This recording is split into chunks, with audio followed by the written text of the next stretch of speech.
Hello YouTube, Who's Your Archer here. This is sort of a do-over.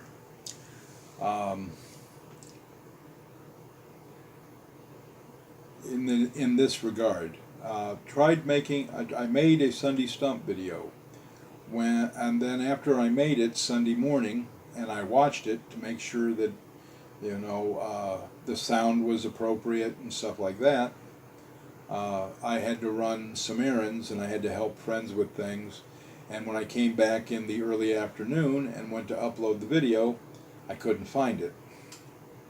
I couldn't find it on the camera's memory stick. I couldn't find it in the computer that I had uploaded it to. I couldn't find it on the tablet that I thought I backed it up on.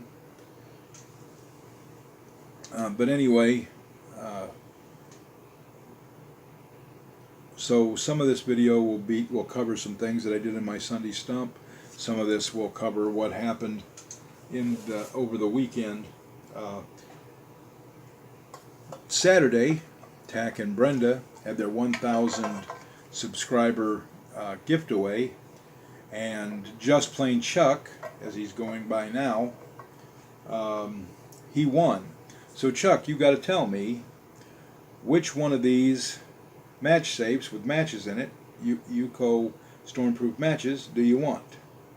Also, if you want to pay, as I mentioned in the comment when we were talking about the hat, if you want the fedora, I'll make a separate video about the fedora. But if you'll pay shipping, I'll throw the matches that you choose in with the hat and send it to you if you'll pay the shipping. It'll be I don't know, $12 to $15, I suppose, whether you want standard shipping or priority shipping. But I think the size of the package will make it about that. Although I think the hat is actually crushable. I'll double check that, and if it is, that'll cut down in the size of the package and probably cut down on the shipping. But anyway, if you want, I'll do a separate video. I'll show you the hat, and you can decide if you want it or not. But whichever one of these you don't pick will be included with this stainless steel canteen cup, and it'll be a prize for a spontaneous giveaway that Tack and Brenda did for the Hunting and Gaming channel that is run by I don't know how little he is, but an 11-year-old young man. And it was to get him up to 50 subscribers, and in an hour-and-a-half live stream we did it. And I donated whichever matches Chuck didn't want it, and the canteen cup. And by doing that, just sitting there and making that donation and being friendly in the chat, I added about 10 or 12 more subscribers to my own channel, which that was kind of nice, but not required. Also, I got a mail call. Speaking of Tack and Brenda, I won their giveaway for As the Crow Flies, and they surprised me. They included a t-shirt. It's even in my favorite color. My true love's hair is orange, the color of a rusty door hinge. No. I actually came up with that rhyme when I was in junior high school. But yeah, this definitely looks like it's going to fit. But it's got that new car smell, so I'm going to... Just kidding. It's got that new t-shirt smell.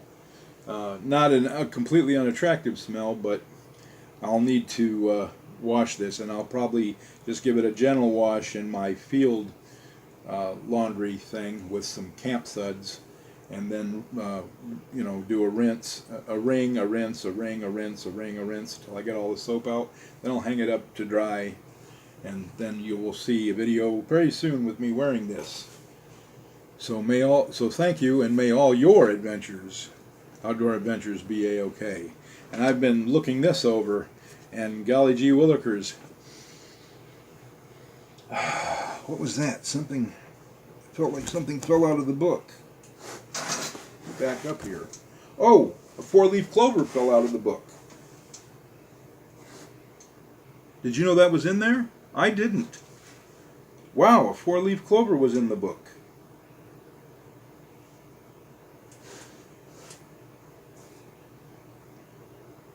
Amazing. I've got to be very careful with that. It's a dry four-leaf clover.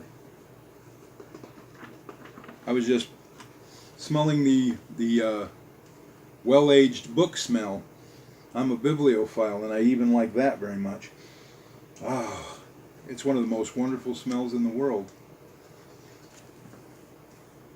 But I think this is a tome that it'd probably take. It's not the kind of tome you can just sit down and read from the beginning to the end. It's the kind of book you pick up and you read a story, or you read a poem or two, and then you put it back up on the shelf. But I believe this has got a lifetime of enjoyment in it. I really, really appreciate it. And wow, what a surprise on the T-shirt! I had commented on when she got the new T-shirts in. I commented about what size I'd like, and I'd like her to send me an email on how much it costs. And she said, "I'll work out a good deal somehow with you." And then she just sent me one. So, thank you. Amazing. Thank you. Speaking of giveaways, my subscriber appreciation giveaway, I was going to have that this past Saturday, and I could not suss out how many entries I currently have, because nobody linked their video responses to the original video. And I didn't have the time Saturday to go to everybody's channel and see if I could find it. Now, 4 of the people that made video responses, while they didn't link them, they told me in a message that they'd made one. Check out my channel and look for VR to Hoosier Archer. And I did that. And that was Danny Schwab, Duke Small Engines, actually in the order that they did it: Duke Small Engines, Danny Schwab, Roseph Russell, and I'm pretty sure Harshman Hills did it as well. I think the reason that I'm having a little trouble remembering his is mine was just a little blurb in the middle of another video he was doing. But I'm pretty sure he did do it. But the latest word on Amazon is these are going for over $300. And I'm going to do the giveaway this Saturday. If you want to be in, if you make a video response, you have to link it in the original video. I'll give you till this Saturday to make an entry. If you don't, you see the original video for the rules. While this isn't brand new in the box, it's good enough quality and lack of use. I'd have to think this is worth at least $200. So you have still got a chance to win a $200 big honkin' knife that can do a lot of things. Now also, speaking of knives, somebody did me a huge solid. A friend of mine on Facebook posted a picture about 2 months ago. I might have mentioned this knife in a previous video. I don't know if I did or not. Anyway, he posted a picture with several knives that he wanted to sell to try to raise the money to get a Gransford's Brooks axe. And one of those knives was this one, the BK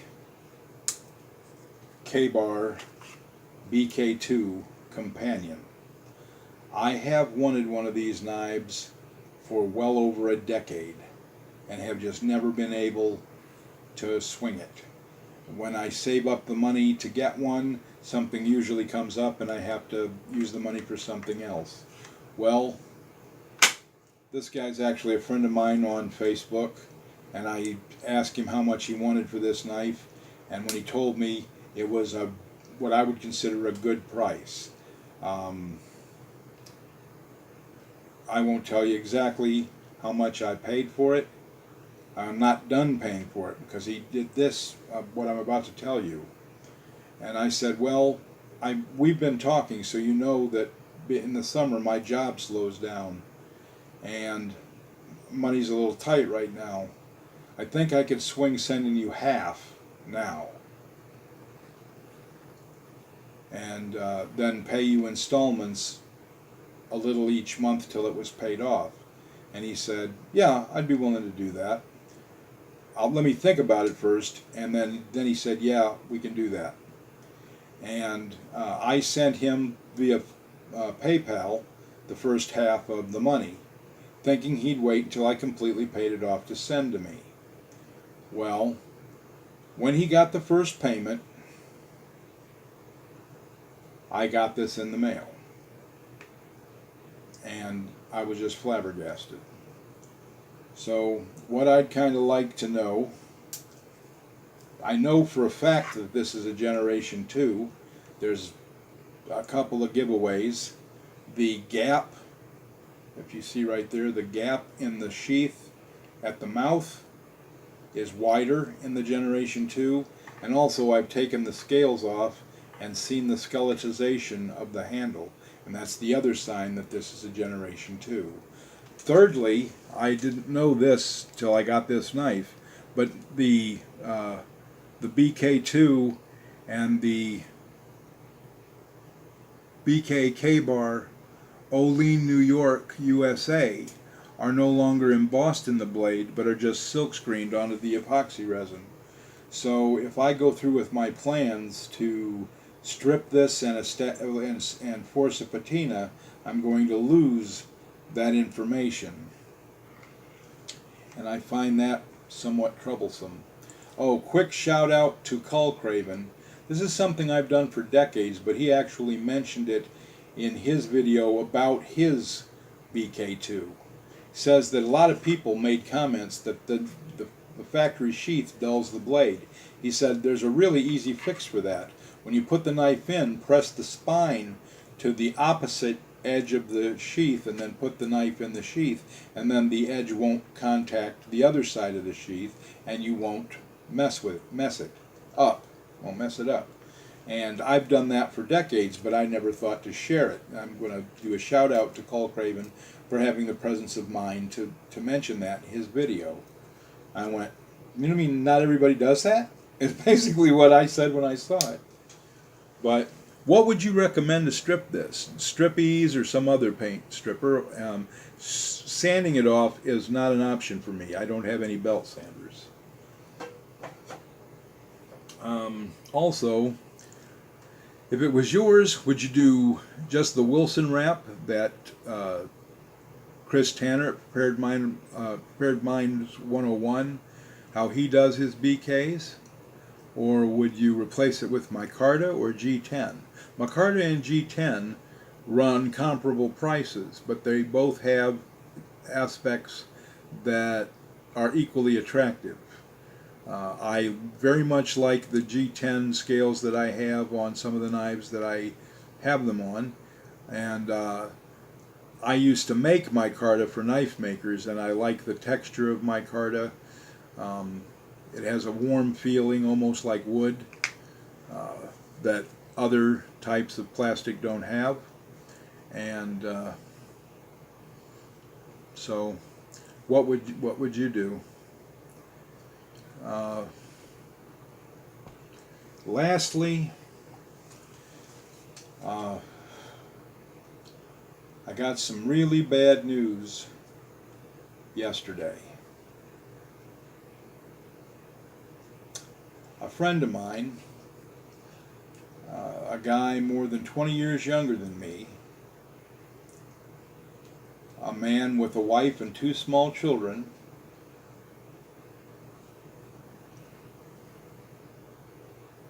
out of nowhere, he had a stroke. He's still alive. He's paralyzed on his left side. It takes extreme effort to move anything on his left side. If he and he doesn't succeed, and he breaks out into a sweat apparently when he tries. His right side, he seems to have decent control of his right side, but he can't keep his eyes open for more than a couple of minutes, and he can't talk.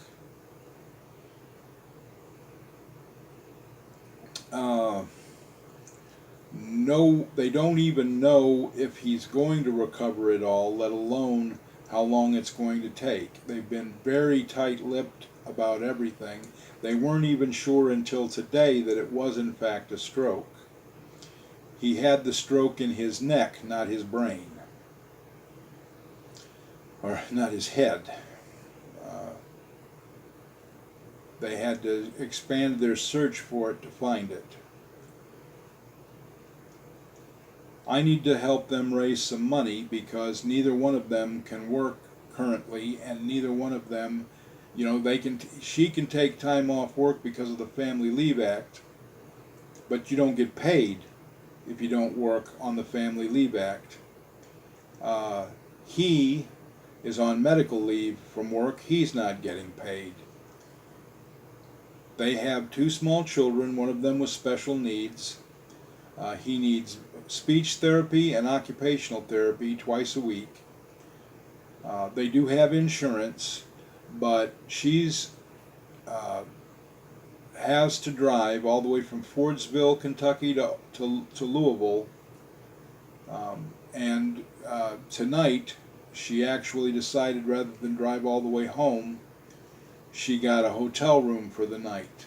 And that probably is about the same amount of money as the amount of gas it'll take to drive that 2.5-hour drive every day.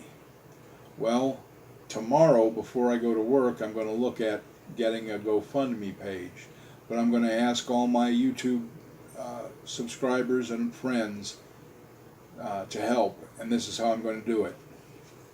I'm going to have, well, you tell me, would you rather see this knife raffled off or auctioned off in a live stream? I'm thinking $5 for one entry, 5 entries for $20, 60 entries for $50, and or no, yeah, 5 for 20.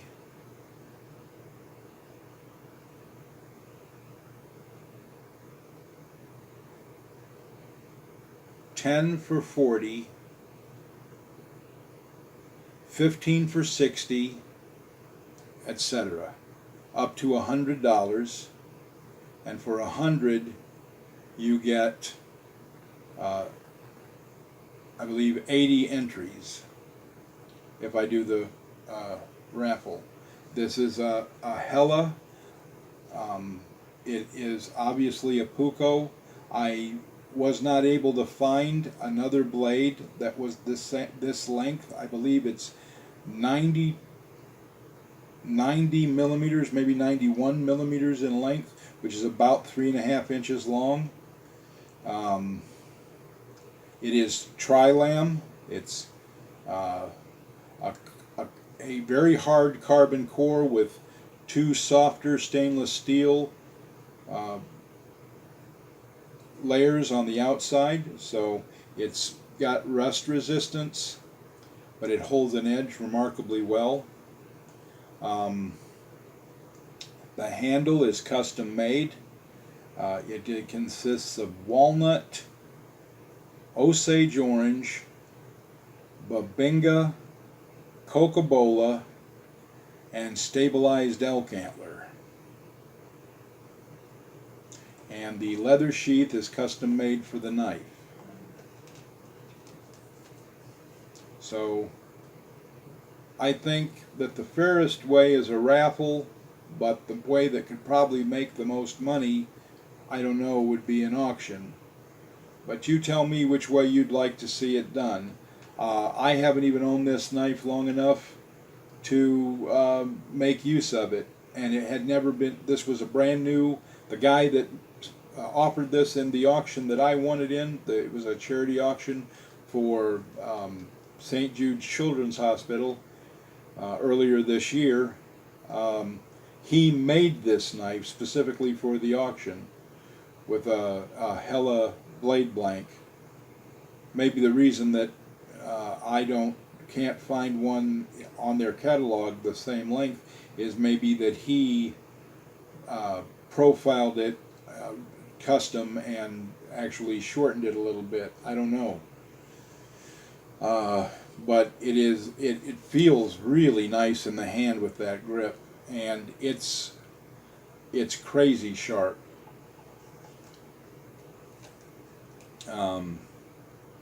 And the whole there's no telling how much this is actually worth, but all the money will go to help this couple and their kids.